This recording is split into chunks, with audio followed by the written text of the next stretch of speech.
My friends, the Halo TV show has finally done it. They have done the impossible. They showed Spartans fighting in armor. I love that Mjolnir is such a rarity in this show that titling and introducing a video like that actually makes sense, but my god, they actually did it. On the real though, this week's episode of the TV show was actually a lot better than last week's. Granted, last week's was probably the worst episode that this show has ever seen, so that's not exactly saying much, but there are actually some pretty cool parts in this episode. There was some dumb stuff, but there were some bits, actually there was one bit where I genuinely was like, you know what? That's really cool. It was caveated, but I enjoyed it. Let's break it all down. So the episode opened, honestly, really strongly with a bunch of Spartan 3s doing an EVA jump from a Pelican to board a Covenant Corvette.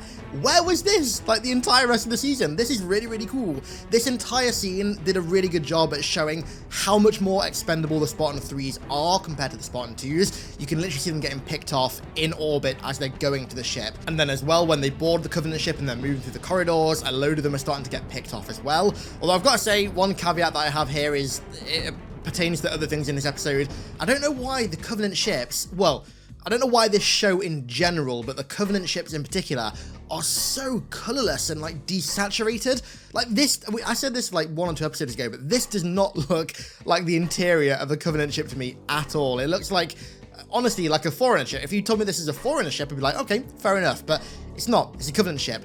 Where's the purple? Where's the blue? It's just like this very desaturated, grayish, slightly blue. But regardless, the scenes in the ship do feel pretty tense, although at the end of it, it turns out that this battle isn't actually happening, it's just the Spartan 3s running a training simulation. And I gotta say, after having like no combat in the last episode, and having Reach only have 1 episode dedicated to it, it kind of sucked having the only combat in this episode be a simulation. I wish we actually saw some real combat. Whenever anything is caveated by it being a simulation, in any kind of media to me, it always like, I don't know, it kind of waters it down a little bit because it's not actually real. The consequences aren't real. None of the risks are real. So it's watered down a little bit, but regardless, this was a very good way to open the show, especially after last week. Good lord, seeing Spartans actually fighting in Mjolnir was like wandering through a desert and finding an oasis after last week's episode.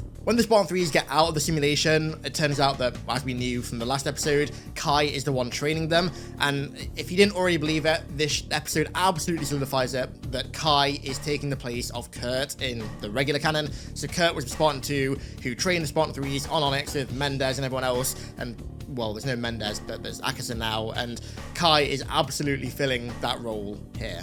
You know what I kind of like as well? The whole thing with Kurt was that Kurt was like, obviously the Spartan 2s are really tall, but Kurt was even taller. I might be misremembering here, but I feel like Kurt was like 8.5, 9 feet tall, and the way that they shoot the scenes with Kai, with the Spartan 3s and everyone else on Onyx here, makes her feel like she has a similar kind of height to Kurt, so she is embodying Kurt here. I wish we had, you know, actual Kurt, but Kai's filling the role here pretty well, and Kai is one of the Spartan 2s that I do like in this show, actually. In fact, I like Vanak, I like Riz, and I like Kai. It's just Chief that's not good, like completely mischaracterized, but we'll touch more on that in a minute. Kai then gets in the simulator herself and runs a simulation of her fighting on Reach in that one corridor where Vanak died. And I gotta say, it was absolutely insane, mind-boggling to me to see a Spartan fighting on Reach in armor.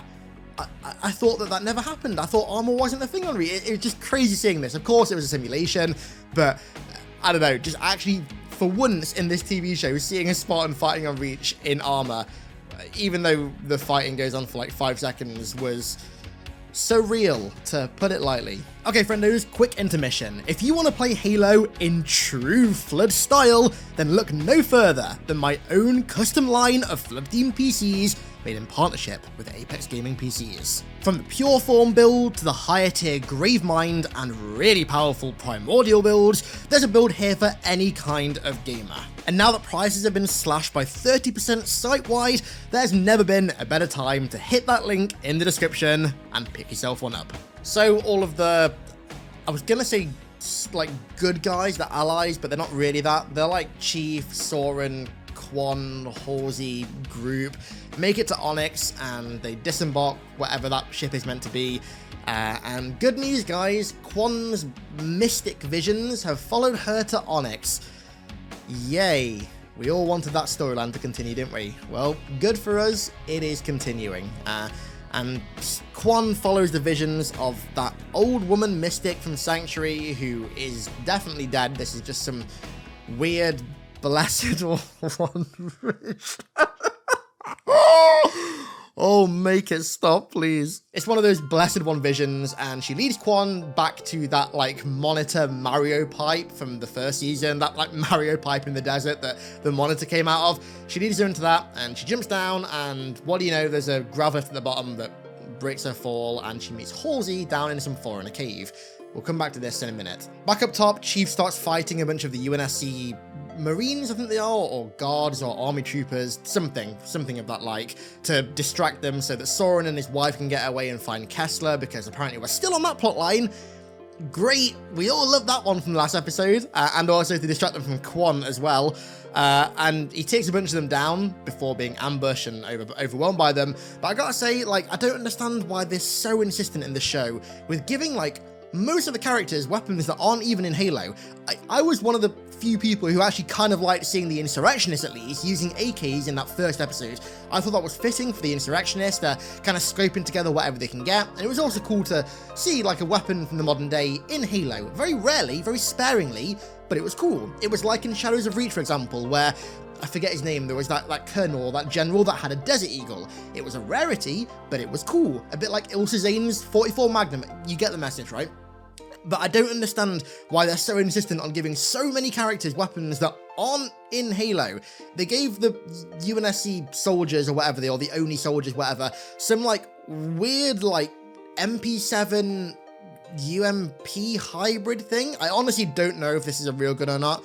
It doesn't look it. It looks like a hyper sci-fi version of like a UMP and an MP7 and a little bit of an MP5 like mashed together. Either way, I don't understand why they couldn't have just had like ARs or BRs or Magnums or DMRs, you know, like give them something that's actually recognizable to Halo. I don't get this. We then jump to the Arbiter's ship. I forget what it's called, with him and McHan, and the whole McHan stuff is really stupid, but the Arbiter plotline of this episode was actually, for me, the highlight. There's a bit at the end, we'll talk about it soon, but there's a bit at the end that's really good. But we see the Arbiter here actually giving himself the mark of shame in this timeline. So I guess Tartarus isn't a thing. The Arbiter is just giving himself the mark of shame, probably for failing his mission on Reach with Marquis, and also for going AWOL from the Prophets, even though his priestess, which is a female elite who is obviously some holy Great Journey devout believer on his ship that's meant to kind of guide him in the light of the Great Journey in lieu of the Prophets not being with him.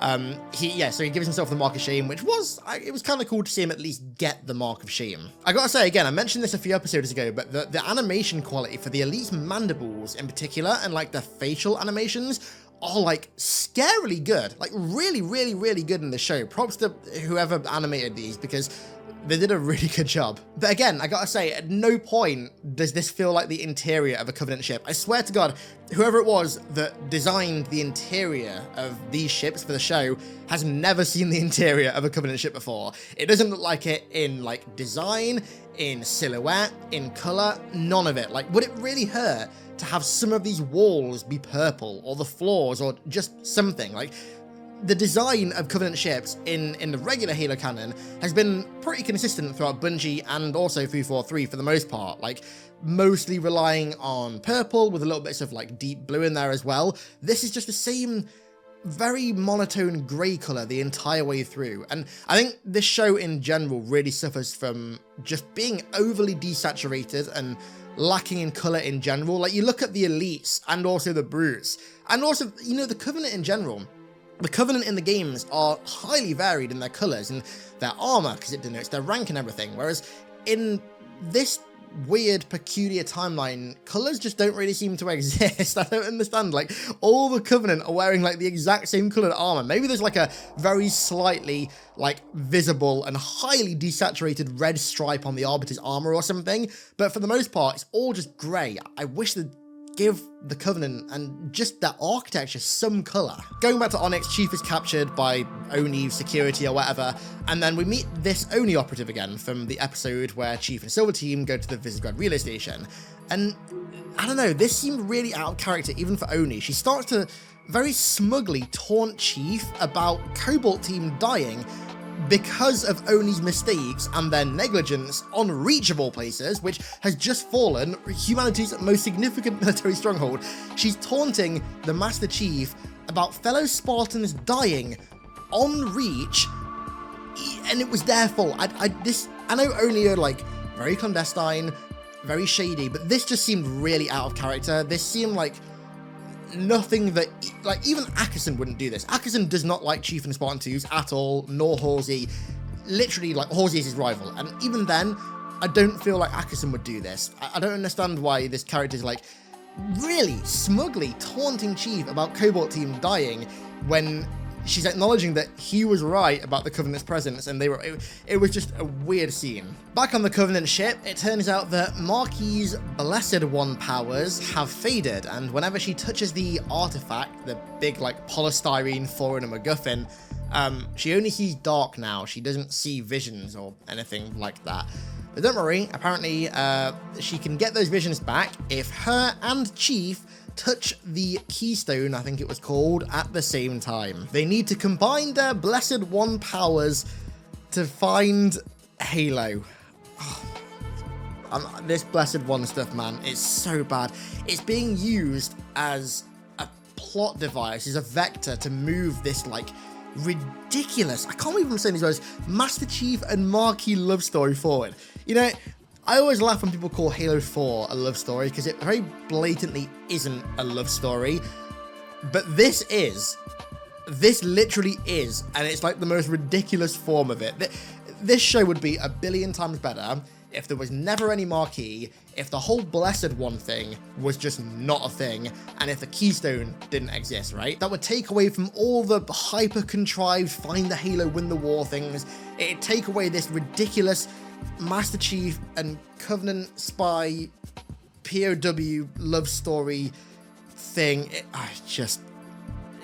Ridiculous. I have no words. I have no words. There's a scene after this where Chief once again breaks out of his prison cell, and Kai is sent in her Mjolnir to stop him, and there's like a kind of cool scene with her kind of putting Chief down in her armor, because he's obviously not in his armor, and it shows the power of Mjolnir, which so far this show has done a pretty bad job at showing, needless to say.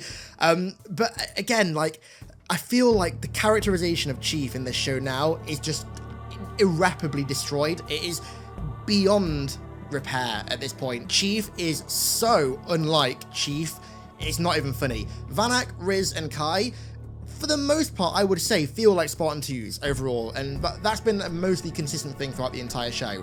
At no point in this TV show has Master Chief ever felt like a Spartan 2 for one, or felt like Master Chief. At no point has he felt like Chief, ever. The characterization is abysmal. It's just a complete misunderstanding of Chief's character. I really, really wish that they just, I don't know, man, had Chief be Chief, but apparently that's too much to ask for nowadays. Speaking of Chief, it turns out that Cortana being captured by the Covenant was indeed an inside job by Oni, by Parangoski in particular, to relay the information about the Covenant's fleet so that they could attack them if they came to Onyx or when they encountered them. Cortana does mention that the UNSC's odds, even with this upper hand of having the surprise, are like next to none in terms of winning. But Parangoski doesn't want to hear it. They're still going to go ahead with attacking the fleet at some point. Back on the Halsey and Quan plotline in the foreign tunnels beneath the surface of Onyx, it turns out that Miranda is back because she was a xenoarchaeology expert, I believe, in this show. Very different to the regular timeline. She was sent to Onyx to excavate what looks to be a portal, something that Halsey was excavating years before but didn't manage to finish her work on. Now, I'm guessing that I assume it's a portal at least. It looks to me like a portal. If anything, it looks like that portal from the Halo Infinite 2020 like start screen, which is kind of cool actually. I kind of like its design, very stone based, which is a kind of foreigner design that we don't really see much anymore. But I'm guessing that if this is a portal, it's going to end up being a portal to Halo, given that we know for a fact Chief stands on a Halo at some point in this season, and I mean, it could be something to do with the Dyson Sphere in Onyx, because obviously Onyx is a shield world, but there's only 2 episodes left in this season, and I doubt they're going to go down the rabbit hole of trying to explain the inner workings of a shield world with 2 episodes left, when we know that there's going to be some scenes on a Halo ring. So I think this is just going to end up being a portal to a Halo ring, or something that links Onyx to a Halo and not to it being a Dyson Sphere. But the episode ends in what was to me a very surprisingly cool way. For the most part, it was caveated. So the priestess on the Arbiter ship realizes that Marquis doesn't really have her powers anymore. She thinks that she's surplus to requirements and that the prophets need to be the ones ordering everyone around. And so she orders the Arbiter to kill Marquis, but apparently Marquis got away with 8-9 foot tall super soldiers because she managed to sway the Arbiter as well. And the Arbiter, when he's about to assassinate Marquis, instead swings his sword and starts attacking the other elites on his ship, which sparks an elite civil war on his ship, which looks really cool. The animation for the elites fighting in the background looks so sick. I love this. But I didn't like how the shot then focused on Marquis crawling to the keystone to touch it at the same time as Master Chief. I really wish the shot had stuck on the elites fighting. That the animation for them looked so sick in the background. Like, you could see them fighting. They were just heavily blurred out and you could barely see any of the details. The elites having a small-scale civil war on the Arbiter ship should have absolutely been the focus of this scene, instead of Marquis touching the polystyrene Forerunner MacGuffin to reconnect with her lover on the other side of the universe that is Master Chief to find the Halo Man. Oh my god, I can't believe I even said that sentence. But the elites fighting looked really, really sick, and I hope we see more of this in the next episode. I'm not holding my breath, but I really hope so, because it looked really, really cool.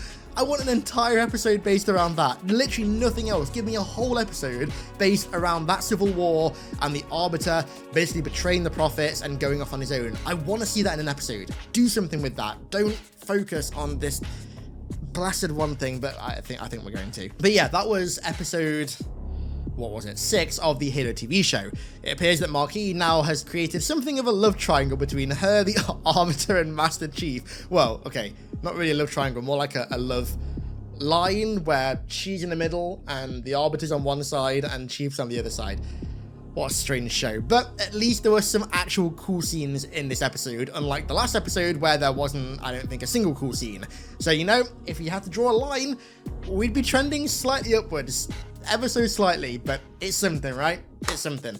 So if you've watched it, leave your thoughts down below on episode 6 of the TV show. I'm going to round this video out here and get back to editing an actual video, which should be out, I hope, Saturday. Fingers crossed. Thank you all for watching. I really appreciate it, and I'll catch you all in the next one.